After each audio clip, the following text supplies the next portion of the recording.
الحمد للہ رب العالمین والصلاة والسلام علی حبیبہ محمد وآلہ وصحبہ اجمعین. اعوذ باللہ من الشیطان الرجیم. بسم اللہ الرحمن الرحیم.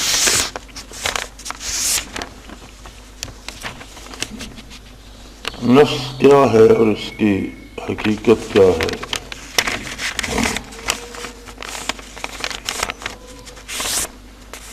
انسان کی تخلیق میں جب عناصر اربع ملتے ہیں تو ان کے ملنے سے نفس پیدا ہوتا ہے، اور چونکہ وہ پیدا ہی مادے کے مختلف عناصر کے جمع ہونے سے ہوتا ہے، اس لیے اس کی ساری توجہ مادی لذات کی طرف ہوتی ہے. تو مختلف درجے ہیں اس کے جو قرآن کریم نے بیان فرمائے ہیں. نفس امارہ برائی کا حکم کرتا ہے جب تک، جو میں نے پہلے عرض کیا تھا کہ بندے کو روح کا ادراک نہ ہو جائے اور روح کو حیات نصیب ہو، پھر روحانی لذات نصیب ہوں، جن میں سب سے بڑی لذت رضائے الہی ہے. اور وہ ایک ایسا ذریعہ ہے جو نفس کی خواہشات پہ غالب آتا ہے، بلکہ نفس کو بھی اس میں رنگ دیتا ہے. ورنہ نفس ہمیشہ ان النفس لامارۃ بالسوء، دنیاوی لذات میں وہ نیکی وغیرہ کو بھول جاتا ہے، ہر جائز و ناجائز طریقے سے خواہشات پوری کرنے کی آرزو کرتا ہے. لیکن جب ادراک ہوتا ہے کسی کو روحانی لذات کا اور اس کی روح زندہ ہوتی ہے، تو چونکہ روح عالم امر سے ہے اور نفس کا وجود مادے کی آمیزش سے ہوتا ہے، تو اس کی نسبت یہ بہت کمزور ہے. تو روح کا ادراک ہو جائے تو نفس لوامہ بن جاتا ہے، یعنی برائی پر شرمندگی محسوس کرتا ہے، ملامت کرتا ہے، اپنے آپ کو روکنے کی کوشش کرتا ہے. اور اگر اس سے ترقی نصیب ہو جائے تو نفس مطمئنہ، یہ 3 درجے قرآن حکیم نے اس کے بیان کیے ہیں. یا ایتھا النفس المطمئنہ ترجعی الی ربک راضیۃ مرضیہ. مطمئنہ ہو جاتا ہے تو پھر جب اللہ کی بارگاہ میں جاتا ہے تو وہ مطمئن ہوتا ہے اور اللہ کی رحمت کو پاتا ہے.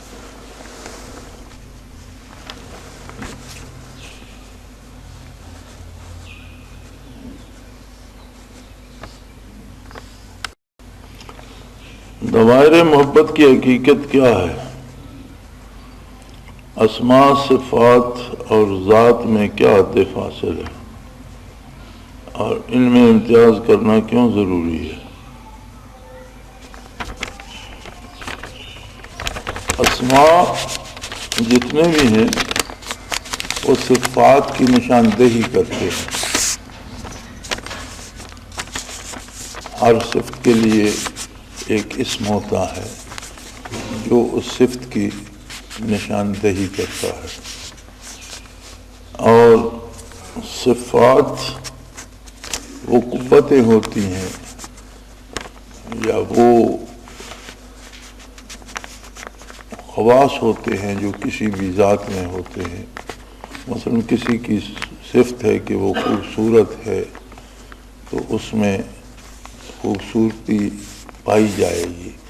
کسی کی صفت ہے کہ وہ خوش الحان ہے تو اس میں اچھی اور خوبصورت آواز پائی جائے گی. اب یہ جو خوش الحانی ہے یہ اسم ہوگا، خوبصورت اسم ہوگا اور نشاندہی کرے گا اس وصف کی جو اس ذات میں ہے. ذات کلی طور پر الگ ہوتی ہے، صفت الگ ہوتی ہے اور اسم صفت کی نشاندہی کرتا ہے، اس کا کوئی خارجی وجود الگ نہیں ہوتا، ہر صفت کے لیے کوئی نام ہوتا ہے۔ تو یہ امتیاز از خود ہو جاتا ہے کہ ذات ذات ہے اور صفت صفت ہے۔ ایک بندہ بہادر ہے، اب بہادری اس کی صفت ہے اور ہر بندہ بہادر نہیں ہے۔ ایک بندہ دولت مند ہے اور دولت مندی اب اس کی صفت ہے، اب ہر بندہ دولت مند نہیں ہے۔ تو صفات جو ہیں وہ افراد کو ایک دوسرے سے الگ کرتی ہیں، پہچان بناتی ہیں۔ ذات باری کی ذات جو ہے اس کی صفات اس کی عظمت کی نشاندہی کرتی ہیں۔ اور ایک بات یاد رکھیں کہ ان چیزوں کی جب نسبت کسی کی طرف کی جاتی ہے تو اس کی حیثیت سے مفاہیم بدل جاتے ہیں۔ جب انسان کی طرف وہ صفت منسوب ہوتی ہے تو انسان کی حیثیت کے مطابق ہوتی ہے، اور جب وہ ذات باری کی طرف منسوب ہوتی ہے تو ذات باری کی حیثیت کے مطابق ہوتی ہے۔ جیسے ہم دنیا میں دیکھتے ہیں، ہم کہتے ہیں جی ہمارا جو یہ ہے ضلع کا افسر ہے یہ بہت جرأت مند ہے، بڑا با اختیار ہے، لیکن جب یہی بات وزیر اعظم کے لیے کہی جائے گی تو بہت بڑا فاصلہ درمیان میں آ جائے گا۔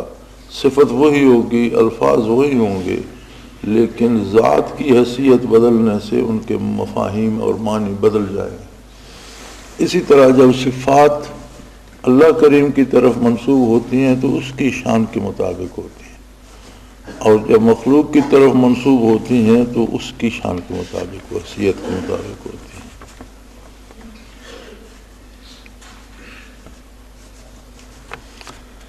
دیدار ذات باری کس منزل یا مراقبے میں ہوتا ہے اور اس کی کیفیت کیا ہوتی ہے؟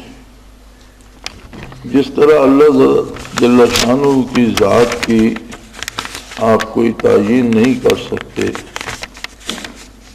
علم، عقل، خرد اور سمجھ سے اس کی ذات بالا تر ہے، اس لیے کہ وہ خالق ہے۔ ہمارا علم، ہماری سمجھ، ہمارا شعور، ہمارا ادراک سب کچھ مخلوق ہے۔ اب مخلوق جس چیز کو اپنے اندر سمو لے وہ تو خالق نہیں ہو سکتی، اور جو خالق ہے مخلوق اس کو سمو نہیں سکے گی۔ ذات باری کے دیدار کا ہونا اور مراقبات کا ہونا، مراقبات کوئی مقصود نہیں ہوتے، اور مراقبات فی نفس ہی کوئی ان کی حیثیت ہوتی ہے۔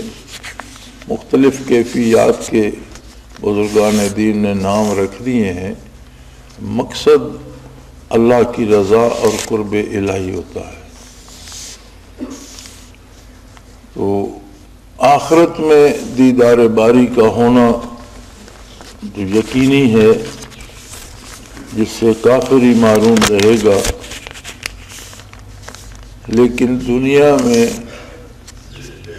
اگر کسی کو اللہ جل شانہ کوئی تجلی کشفاً دکھا دے تو یہ اس کی ذات کا کرم ہے۔ کوئی ایسا عمل، کوئی ایسا مراقبہ، کوئی ایسی منزل نہیں ہے جس کے نتیجے میں ضرور اسے دیدار باری ہو، ایسا کبھی نہیں ہو سکتا۔ یہ ممکنات میں سے نہیں ہے۔ وہ چاہے جب چاہے جس پہ چاہے کرم کر دے۔ یہ چونکہ اللہ کی طرف سے انعامات اور ثمرات ہیں، اور ثمرات کے لیے کوئی بھی حد متعین نہیں کی جا سکتی۔ مراقبات فی نفس سے ہی مراقبات کی حیثیت نہیں ہے۔ اللہ جل شانہ کے قرب میں اور اللہ کی راہ میں، اللہ کے قرب کی تلاش میں جو مختلف کیفیات وارد ہوتی ہیں ان کو بزرگان دین نے مختلف نام دے دیے ہیں۔ کراچی 1.5 کروڑ کی آبادی ہے، میرا خیال 1.5 کروڑ تو سرکاری تعداد و شمار ہوں گے، 3 کروڑ سے زائد لوگ بستے ہیں وہاں۔ بہت سی باطل قوتیں، سیاسی اور مذہبی جماعتیں ذکر اور اذکار اقوال احکام کے پروگرام میں اس لیے رکاوٹ بن جاتے ہیں کہ ان کی اپنی شناخت ختم ہوتی ہے اور دہشت کا ٹارگٹ کلنگ وغیرہ کے ذریعے ہماری کمانڈ کو نقصان پہنچانے کی کوشش کرتے ہیں۔ اس کا بہتر راہ عمل، میرے بھائی، بات یہ ہے کہ طریقے دو ہوتے ہیں بات کرنے کے۔ ایک ہوتا ہے تنقید اور ایک ہوتا ہے تبلیغ۔ دین نے تنقید کو نہیں لیا، تبلیغ کو اختیار فرمایا۔ تبلیغ کا معنی یہ ہوتا ہے کہ جو کام اچھا ہے اس کی خوبی بیان کی جائے، اس کی اچھائی بیان کی جائے، بغیر پارٹی بنے، بغیر اسے ذاتیات میں لائے، بغیر کسی فرد پر تنقید کیے، اور اس کے بنیاد اس پر ہے کہ آدمی صرف باتیں نہ کرے، پہلے خود اس کا اصل تبلیغ یہ ہے کہ آدمی کا کردار اس بات کی وضاحت کرے، اس کا ملنا جلنا، اس کا لین دین، اس کا اٹھنا بیٹھنا، اس کی جو اپنی ذاتی زندگی ہے، وہ جس ڈگر پہ چاہتا ہے کہ لوگ اس ڈگر پہ چلیں، اس پہ خود گامزن ہو۔ دوسری بات یہ ہے کہ اپنی ذات کو درمیان سے نکال کر بات کرے۔ یہ ساری چیزیں اسوہ حسنہ میں ملتی ہیں۔ نبی کریم صلی اللہ علیہ وسلم کو جن لوگوں نے نقصان پہنچایا، ایذا پہنچائی، آپ صلی اللہ علیہ وسلم نے اپنے ذاتی دکھ کی وجہ سے ان کے لیے نہ بد دعا فرمائی اور نہ دینی تبلیغ کا فریضہ ان لوگوں سے بند کیا، بلکہ ان تک بات پہنچاتے رہے، اور جو ذاتی تکلیف تھی یا ذاتی جو دکھ پہنچا اسے خاطر میں نہیں لائے۔ دوسری بات یہ ہے کہ ایک واقعہ ملتا ہے سیرت میں کہ کوئی خاتون کسی بچے کو لائی حضور کے پاس اور شکایت کی کہ یہ میٹھا بہت زیادہ کھاتا ہے، اسے دم فرما دیجئے یا اس کے لیے دعا کر دیجئے کہ یہ مناسب حد تک جو ہے ضرورت ہے وہ تو کھائے، لیکن بالکل ہی سارا دن اس کے دانت خراب، معدہ خراب، بیمار ہو جاتا ہے۔ تو آپ صلی اللہ علیہ وسلم نے فرمایا کہ اسے کل لانا۔ تو وہ دوسرے دن آئی تو حضور نے دم فرما دیا، اور اس نے کہا رسول اللہ آج آپ نے دم فرما دیا، کل نے فرمایا کل میں نے بھی میٹھا کھایا ہوا تھا۔ تو ایک عملی نمونہ سیرت عالی سے ہمیں ملتا ہے کہ ہم خود اگر غلط کام کریں گے اور دوسروں کو غلط سے روکنے کی بات کریں تو اس بات میں اثر نہیں ہوگا، اس میں وہ قوت نہیں ہوگی۔ دوسری بات یہ ہے کہ جب افراد کو یا جماعتوں کو تنقید کا ذریعہ بنائیں گے کہ تم ایسے ہو، تم ایسے ہو، تو وہ دین نہیں ہوگا، تبلیغ نہیں ہوگی، وہ بات ذاتیات پہ آ جائے گی، لوگ اسے ذاتی طور پر لیں گے۔ کامیاب ہونا یا ناکام ہونا یہ شرط نہیں ہے، شرط کام کرنا ہے۔ ہوگا کیا، یہ اللہ کے دست قدرت میں ہے۔ کتنے اللہ کے نبی دنیا پہ آئے اور کسی ایک فرد نے ان کی بات نہیں مانی، بلکہ انہیں ظلماً شہید کر دیا گیا بات سننے کی بجائے۔ تو کوئی یہ نہیں کہہ سکتا کہ وہ ناکام ہوئے، انہوں نے اپنا جو پیغام تھا وہ پہنچا دیا اور بات پہنچانے کا حق ادا کر دیا، فریضہ نبوت کا حق ادا۔ اگر پیغام نہ پہنچاتے تو لوگ قتل کیوں کرتے؟ تو اب یہ منوانا جو ہے یہ ان پر فرض نہیں تھا کہ اتنے لوگوں کو منوا کر آنا ہے، اس کا اختیار ہر بندے کے پاس ہے۔ لہذا کامیابی کو اس نظر سے دیکھنا چاہیے کہ ہمیں توفیق عمل ہے، ہم اپنا کام کر رہے ہیں، یہ کامیابی ہے۔ لوگوں پہ کیا اثر ہو رہا ہے یا کتنے لوگ اس سے متاثر ہو رہے ہیں، یہ اللہ کریم کا اپنا کام ہے۔ ہر فرد کا ایک ذاتی رشتہ ہے رب العالمین کے ساتھ، ہر بندہ اس کی ذاتی تخلیق، اس کی ذاتی ملکیت ہے۔ ہر بندے کو ہر سانس وہ خود دے رہا ہے، رزق، روزی، زندگی، قوتیں یا سب کچھ وہ خود دے رہا ہے۔ اس کا ایک ذاتی معاملہ بھی ہر کے ساتھ چل رہا ہے۔ جس کے معاملات اللہ کے ساتھ بہتر ہیں وہ سمجھ جائے گا، جس کے معاملات اللہ کے ساتھ بگڑ چکے ہیں اس نے نبی کریم صلی اللہ علیہ وسلم کے ارشادات کو نہیں سمجھا، تو ہم کس بات کی مولی ہیں کہ ہم سمجھیں کہ ہم بات کریں گے تو لوگ مانتے چلے جائیں گے۔ منوانا شرط نہیں ہے، پہنچانا شرط ہے، اور پہنچانے کا اصول یہ ہے کہ پہلے خود پورے خلوص کے ساتھ اس پر عمل کریں۔ اور حقیقی آپ کو صحابہ کرام کی زندگی میں کوئی چلے ملتے ہیں تبلیغ کے، کوئی لمبی تقریریں یا یہ جو جلسے ہم کرتے ہیں تبلیغی کوئی ملتے ہیں؟ کوئی لمبی تقریریں نہیں ملتی۔ خطبے جو جمعہ مبارک ہیں وہ بھی چھوٹے چھوٹے چند سطروں پہ، چند باتوں پہ وہ مشتمل ہوتے ہیں، وہ جہاں سے گزر جاتے تھے لوگ ایمان قبول کرتے جاتے تھے۔ ان کا کردار سب سے بڑی تبلیغ تھا۔ آپ کے سوالوں میں جان نہیں ہوتی اور یہ بالکل فضول سے ہوتے ہیں۔ آج کل کے زمانے میں مختلف فرقے ہیں، آپ سے کس نے کہا آج مختلف فرقے؟ دنیا میں ہمیشہ بے شمار فرقے رہے ہیں اور رہیں گے۔ جب نبی کریم صلی اللہ علیہ وسلم مبعوث ہوئے تو ایک ہی فرقہ تھا۔ ہمیشہ لوگوں کے گروہ رہتے ہیں، فرقے رہتے ہیں، ان سے کیسے بچا جائے؟ یہ تو عجیب سا سوال ہے۔ میں نہیں سمجھتا کہ جو لوگ باطل پر ہیں اور ان کے عقائد باطل ہیں، کردار باطل ہے، وہ اس پہ جمے ہوئے ہیں، اور جس کا یہ دعویٰ ہے کہ میں حق پر ہوں وہ پریشان ہے کہ میں کس فرقے سے بچوں کا میری سمجھ میں سوال نہیں آیا۔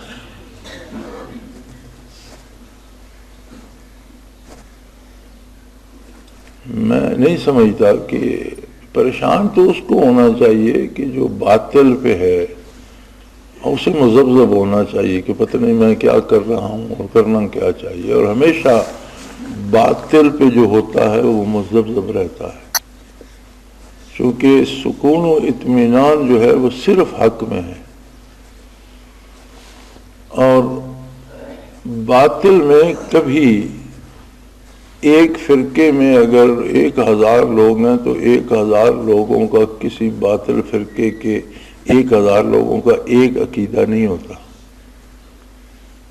یہ تاریخی اعتبار سے ثابت ہے کہ ہر ایک کا اپنا اپنا عقیدہ ہوتا ہے۔ ہمارے ساتھ ہندوستان میں ہندو ہیں، اور وہ میرے خیال ہے ان کے بہت سے چینل سیٹلائٹ پہ ایسے ہیں جو صرف ان کی مذہبی جو باتیں ہیں ان کو پھیلانے کے لیے مختص ہیں۔ وہ رات دن 24 گھنٹے ایک ہی کام کرتے رہتے۔ اس کے باوجود وہ ٹی وی چینل پہ کہہ رہے تھے، اگلے دن ایک بندے کا انٹرویو تھا تو وہ بتا رہا تھا کہ میں سب دیوی دیوتاؤں کا احترام کرتا ہوں لیکن میں پوجتا اپنے دیوتا کو، یعنی انہوں نے بھی اپنی اپنی پوجا کے لیے دیوتا بانٹ رکھے ہیں، تو دوسروں کا لحاظ تو کرتے ہیں لیکن پوجا اپنے دیوتا، باپ کا اپنا دیوتا ہے، بیٹے کا اپنا ہے، بیوی کا اپنا ہے، خاوند کا اپنا ہے، وہ اپنے کی پوجا کرتا ہے، وہ اپنے کی۔ باطل میں اتفاق و اتحاد یا یک رنگی ہو ہی نہیں سکتی، تو پریشان باطل کو ہونا چاہیے۔ اگر آپ حق پر ہیں، الحمدللہ حق پر ہے، تو پھر آپ کو تو مطمئن ہونا چاہیے، پریشان تو باطل کو ہونا چاہیے۔ رہی یہ بات کہ کسی غیر فرقے کے ساتھ باجماعت نماز پڑھ سکتے ہیں، غیر فرقے سے مراد اب اگر آپ کی قادیانی ہے تو آپ کیسے باجماعت نماز پڑھیں؟ اگر آپ کی مراد یہ دیوبندی بریلوی ہے یا اہل حدیث ہے تو یہ کوئی فرقے نہیں ہے، یہ فرعی اختلافات سے مولویوں نے چندے کے لیے فرقے بنا لیے ہیں۔ فروعی اختلافات جو ہیں وہ کوئی فرقہ بندی نہیں ہے۔ اگر جماعت ہو رہی ہو تو صلو خلف کل بر و فاجر، کوئی نیک آدمی نماز پڑھا رہا ہے یا نیک نہیں ہے لیکن نماز پڑھا رہا ہے تو اس وقت کی نماز اس کے پیچھے پڑھ۔ یہ ضروری نہیں کہ آپ سمجھتے ہیں کہ یہ آدمی اچھا نہیں ہے تو اس کے پیچھے مستقل نماز بے شک نہ پڑھیں، لیکن اگر نماز کا وقت ہو گیا، آپ مسجد میں پہنچے، وہ نماز پڑھا رہا ہے تو اس وقت جماعت میں تفرقہ نہ ڈالیں، نماز اس کے ساتھ پڑھ لیں۔ اور جن فرقوں میں اصول کا فرق ہے وہ نہ آپ کو اپنی جماعت میں یا اپنے عبادت خانے میں گھسنے دیں گے نہ آپ وہاں جائیں گے۔ تو یہ دونوں سوال آپ کے وہ کیا کہتے ہیں ہمارے کاشتکار لوگ، بے فضول ہیں۔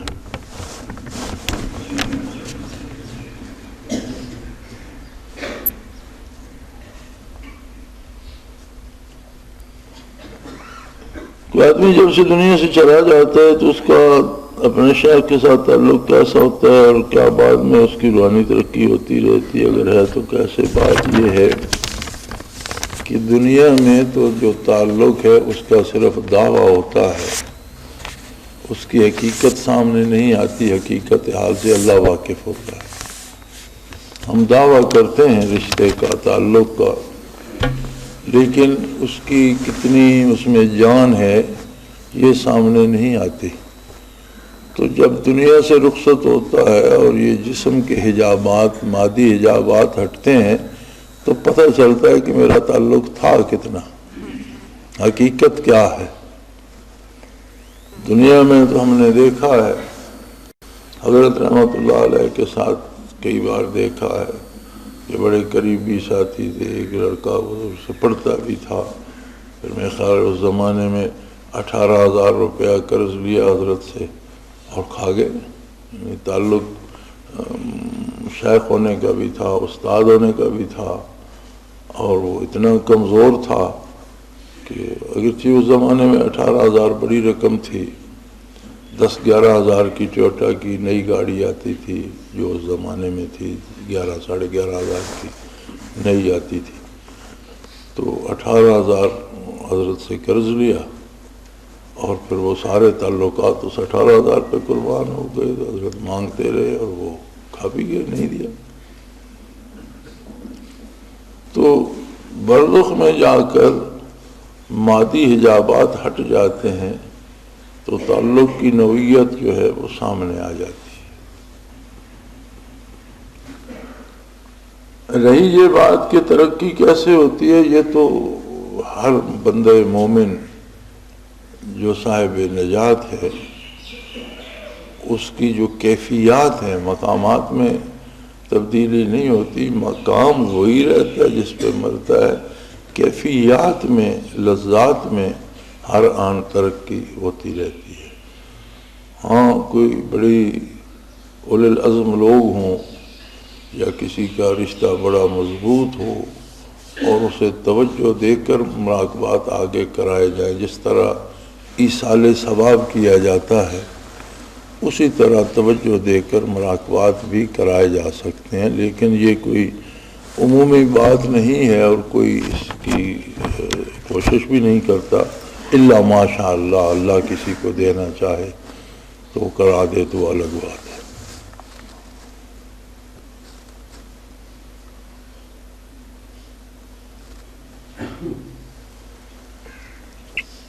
حضرت صاحب کے دربار میں کیے جانے کے بارے میں کوئی روشنی ڈالیں، کیا ان سے فیض حاصل ہو سکتا ہے؟ حضرت رحمت اللہ علیہ کا ایک ارشاد موجود ہے، آپ نے فرمایا کہ جن لوگوں کو میں جانتا ہوں، جن سے میں واقف ہوں، اگر وہ میری قبر پر آئیں گے تو اچھی بات ہے، لیکن جس نے فیض حاصل کرنا ہے وہ میرے پاس نہ آئے، اپنے شیخ کے پاس جائے۔ وہ بھی جنہیں حضرت فرماتے ہیں میں جانتا ہوں، وہ بھی اگر جائیں گے تو وہ بھی ایک انس حاصل ہوتا ہے، انہیں بھی برکت نصیب ہوتی ہے، لیکن فیض انہیں بھی نہیں مل سکتا۔ فیض حاصل کرنے کی ذمہ داری شیخ کی ہوتی ہے جو موجود ہوتا ہے دنیا میں، اور جو دنیا سے پردہ کر جاتا ہے اور اپنی جگہ کسی کو متعین کر جاتا ہے تو اگلی ذمہ داری اس کی ہوتی ہے۔ ہمارے ساتھ ایک ساتھی ہوتے تھے وہیں کے چکرالہ کے رہنے والے تھے، خان زمان ان کا نام تھا، اچھے تکڑے زمیندار تھے، کاشتکاری ہی پیشہ بھی، خوبصورت جوان بھی تھے۔ تو اس وقت حضرت رحمۃ اللہ علیہ کے ساتھ ہم پانچ چھ ساتھی ہوتے تھے، یہی جماعت تھی کل۔ تو انہیں مشاہدہ بھی تھا کہ انہیں کوئی کام پڑا، لاہور ہائی کورٹ میں جانا پڑا، تو اپنا کام سے فارغ ہو کر پھر وہ داتا دربار گئے۔ آدمی ان پڑھ تھے، تو وہاں انہوں نے دیکھا کوئی دیوار کو چوم رہا ہے، کوئی قبر کو سجدہ کر رہا ہے، کوئی کچھ کر رہا ہے، کوئی کچھ کر رہا ہے۔ تو واپس جب آئے تو حضرت رحمۃ اللہ کی خدمت میں بھی موجود تھا، تو انہوں نے وہ ساری بات عرض کی کہ میں تو داتا صاحب کے پاس حاضر ہوا تھا، تو وہاں تو میں نے دیکھا کہ لوگ قبر کو سجدے کر رہے ہیں اور کوئی دیواروں کو چوم رہا ہے، مختلف ناجائز حرکات کر رہے ہیں، تو بڑی پریشانی ہوئی۔ تو میں نے داتا صاحب سے عرض کیا کہ حضرت آپ نہیں دیکھ رہے کہ یہ لوگ کیا حرکتیں کر رہے ہیں اور آپ انہیں منع نہیں کرتے؟ تو فرمایا، اس نے عرض کیا حضرت کو کہ داتا صاحب مسکرائے اور مجھے فرمایا کہ یہ میری ذمہ داری نہیں ہے، یہ تم لوگوں کی ذمہ داری ہے، مجھے اس سے کیا۔ تو حضرت نے فرمایا بھی تم پڑھے لکھے تو نہیں ہو، لیکن چونکہ بات داتا صاحب کی اس لیے علمی بات ہے، جو دنیا سے اٹھ جاتا ہے وہ دنیا کے اعمال کا مکلف نہیں رہتا، کوئی گناہ کر رہا ہے یا نیکی کر رہا ہے یا کیا کر رہا ہے یا کیا نہیں، اسے اس سے غرض نہیں ہوتی، یہ ذمہ داری اس کی ہوتی ہے جو دنیا میں موجود ہے۔ تو انہوں نے سچ فرمایا، جب تک دنیا میں تھے تبلیغ حق کرتے رہے، جب دنیا سے اٹھ گئے تو روح تو مکلف نہیں رہتی کہ وہ تبلیغ کرے یا کسی کو برائی سے روکے یا کسی کو نیکی کی تبلیغ کرے، یہ اس کی ذمہ داری نہیں ہے، اب یہ اس کی ذمہ داری ہے جو دنیا میں موجود ہے۔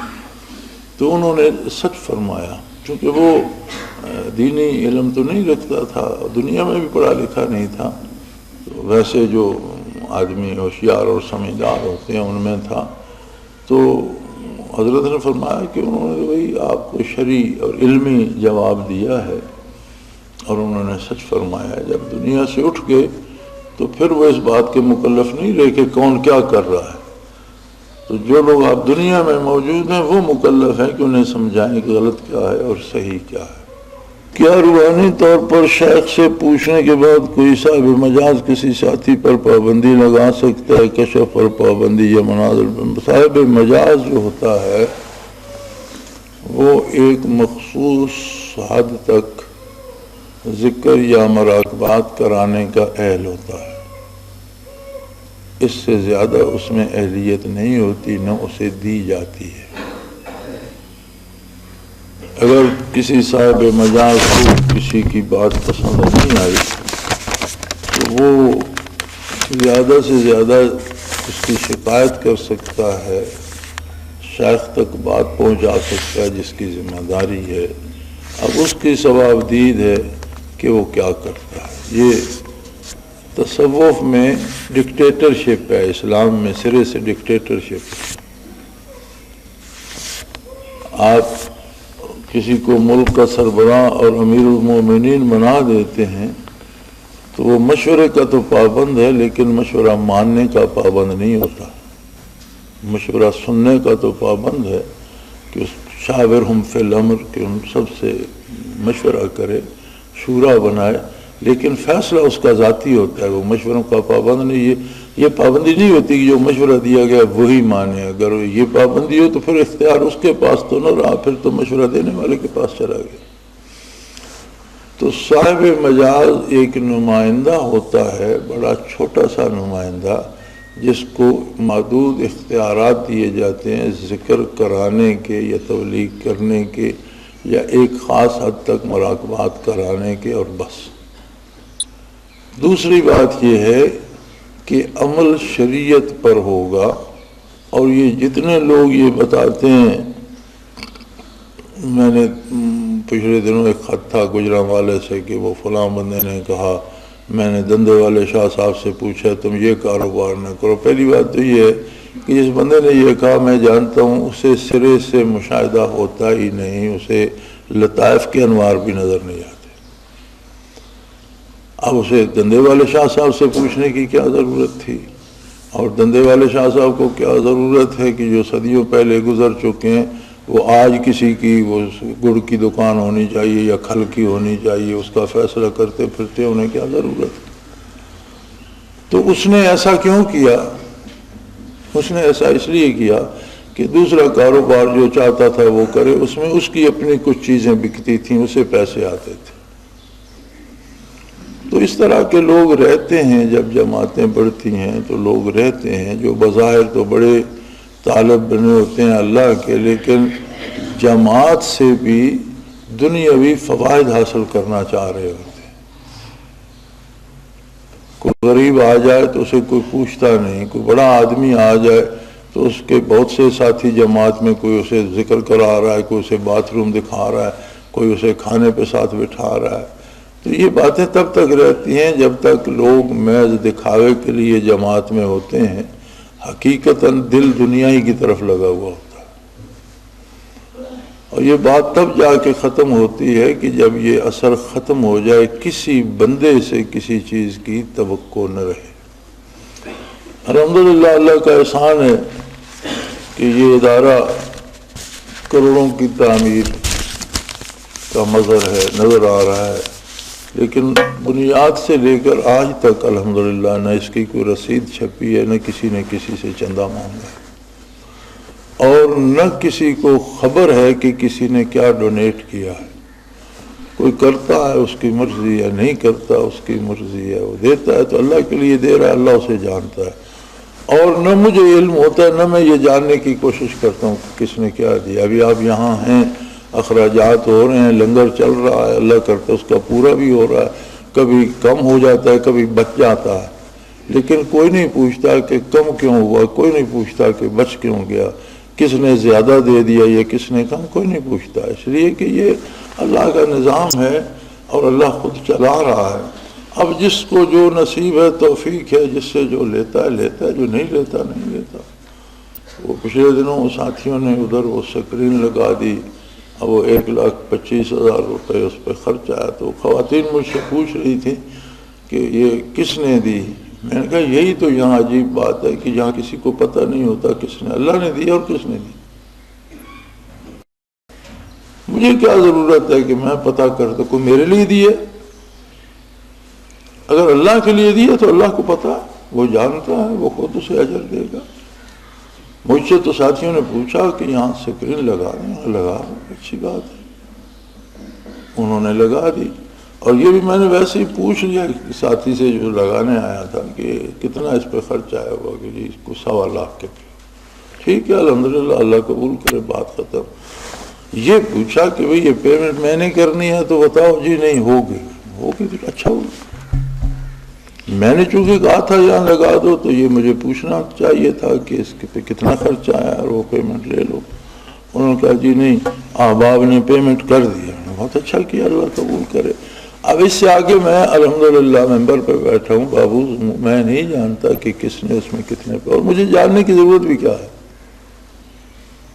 میں نے کیوں نہ اجر دینا, یا مجھ پر انہوں نے احسان کیا, اللہ کے لیے دیا, اللہ جانتا ہے. میری ذات کے لیے لوگ کو کپڑا لے آتا ہے, کوئی اپنی محبت میں لوگ چیزیں, میں نہیں جانتا کون لایا کون نہیں لایا, نہ مجھے یہ جاننے کی ضرورت ہے. کوئی اپنی محبت میں دیتے ہیں کہ خدمت کرنے ہیں, اللہ اجر دے گا, تو اللہ جانے, وہ جانے, مجھے کیا, میں نے دینا کیا انہیں. اور اگر شیخ اس بات پہ آ جائے کہ جو کپڑوں کا جوڑا لایا اسے توجہ ملے, اور جو غریب اپنے کپڑے بھی نہیں بنا سکتا وہ شیخ کو کیا دے گا, اسے توجہ ہی نہ ملے, تو پھر کیا فائدہ, پھر دین تو نہ رہا. یہ تو پھر کاروبار ہو گیا کہ کوئی جو چیز دے وہ کچھ لے لے, اور جو کچھ نہ دے اسے کچھ نہ ملے. تو یہ نہیں ہوتا. بلکہ اگر کوئی کرتا ہے تو اپنے اللہ کے لیے کرتا ہے, اور اللہ اسے خوب جانتا ہے. اور جو لوگ یہ ہیرا پھیری کرتے ہیں, جی میں نے کشف میں پوچھا اور حضرت نے, بڑے حضرت نے بتایا, اور فلاں شاہ صاحب نے بتایا, اور فلاں نے, یہ سب جھوٹ بولتے ہیں. اور انہیں ابھی وہ لذت ایمان نصیب ہی نہیں ہوئی، بلکہ یہ ایک جماعت سمجھ کر اور اس میں سے دنیاوی فائدے حاصل کرنے کے لیے اس میں گھسے ہوئے ہیں۔ اور ایسے لوگ بڑے ہی حسرت سے دوچار ہوں گے جب موت آئے گی، جب آخرت میں جائیں گے، کہ تمہیں جہاں دین بٹ رہا تھا وہاں بھی تم دنیا ہی کی تلاش میں گئے۔ جب یہ پوچھا جائے گا نا کہ جہاں حقیقتاً دین بٹ رہا تھا، محبت الہی کے چشمے ابل رہے تھے، عشق رسول کی بات ہو رہی تھی، وہاں بھی تم دنیا ہی تلاش کرنے کے بدبختو، دنیا تو بازار میں مل جاتی ہے، دنیا تلاش کرنے کے لیے تو اللہ کے گھر جانے کی کیا ضرورت ہے؟ جو اللہ کو نہیں مانتے بازار سے وہ بھی سمیٹ رہے ہیں، دنیا تو بازار میں رکھ دی ہے اللہ نے، کافر بھی سمیٹ رہے ہیں، تو تم وہاں بھی یہی لینے گئے۔ پچھلے دنوں دیکھ رہا تھا حیات الحیوان، علامہ ضمیری رحمۃ اللہ تعالی علیہ نے 2 جلدوں میں بہت بڑی کتاب لکھی ہے، الف سے یا تک الفابیٹیکلی حیوانات کے نام لکھ کر ان کی خصوصیات، ان کی طبی خصوصیات، ان کی زندگی، عمریں، موت، ان کی عادات، ان کی حلت و حرمت، ان کا توالد و تناسل، جو انہیں پتہ چلا انہوں نے اس کے متعلق، ہر جانور کے متعلق بھرپور اس میں جمع کی ہیں چیزیں۔ تو عالم ہیں اور بڑے وسیع المطالعہ آدمی ہیں، تو کہیں وہ جانور سے آگے جب قصہ چلتا ہے تو کئی واقعات بیان کرتے چلے جاتے ہیں، تو 2 3 صفحے مختلف واقعات بیان کرتے چلے جاتے ہیں، بات جانور سے شروع ہوتی ہے تو دور نکل جاتی ہے۔ تو ایک واقعہ انہوں نے اس میں نقل کیا، کسی آدمی کا، اس کا نام لے کر لکھا، فلاں آدمی جو تھا اس کا فلاں دوست تھا اور وہ مر گیا، تو اس کا دوست اس کی قبر پہ جا کر تلاوت کیا کرتا تھا قرآن کریم کی۔ تو ایک دفعہ رات وہ دوست کو خواب میں آیا اور اس نے کہا خدا کے لیے میری قبر پہ تلاوت کرنا بند کر دو یا نہ آیا کرو۔ تو اس نے کہا میں تو ایصال ثواب کے لیے تلاوت کرتا ہوں، آپ کو ثواب پہنچانے کے لیے، اور قبر پر جا کر پڑھتا ہوں کہ انوارات و برکات وہاں نازل ہوں گے۔ تو اس نے کہا جو آیت تم پڑھتے ہو نا وہ میرے سر میں اتنے جوتے مار کر پوچھتے ہیں کہ یہ دنیا میں نہیں سنی تھی، یہ آیت تم نے دنیا میں نہیں سنی تھی، وہاں کیا کرتے رہے؟ اور مجھے روزانہ بڑے جوتے پڑتے ہیں، کم از کم یہ سزا تو مجھے نہ ملے اگر تم نہ ہو۔ تو یہ لوگ جو اس طرح کے کشف کرتے ہیں یا ساتھیوں سے خدمت کروانے کے لیے روک دیتے ہیں، تمہاری ذکر بند کرا دوں گا، تمہارے مراقبات روک دوں، یہ کرنا، سب بکواس ہے۔ اور خود یہ لوگ محروم القسمت لوگ ہوتے ہیں، دنیاوی ہیلہ بازیوں کے لیے اس طرح کے کشف و مشاہدے کرتے رہتے ہیں۔ اور میں تقریباً ہمیشہ ہی اس سے منع کرتا رہتا ہوں، اب منع ہی کر سکتا ہوں، اس سے زیادہ تو میرے بس میں نہیں ہے۔ تو لوگوں کو خود سمجھنا چاہیے، لوگوں کو جو اللہ کی طلب کے لیے آتے ہیں کم از کم وہ اللہ کو مانے تو صحیح، اپنے صورتحال کی امید اللہ سے وابستہ تو کرے، پھر کسی نہ کسی جگہ پھنس جاتے ہیں، کیا فائدہ؟ جب اللہ نے سب کچھ کرنا اور آپ اللہ کو مانتے ہیں تو پھر بات ختم ہو گئی، پھر کسی کی اس کی ضرورت کیا ہے؟ شریعت واضح ہے۔ آپ زیادہ سے زیادہ پوچھنا چاہتے ہیں تو یہ پوچھیں کہ میں یہ کام کرنے لگا ہوں، اس طریقے سے کرنے لگا ہوں، یہ شرعاً جائز ہے کہ نہیں؟ بات ختم ہو گئی، اس میں کسی کشف کی اور کسی مشاہدے کی کیا ضرورت ہے؟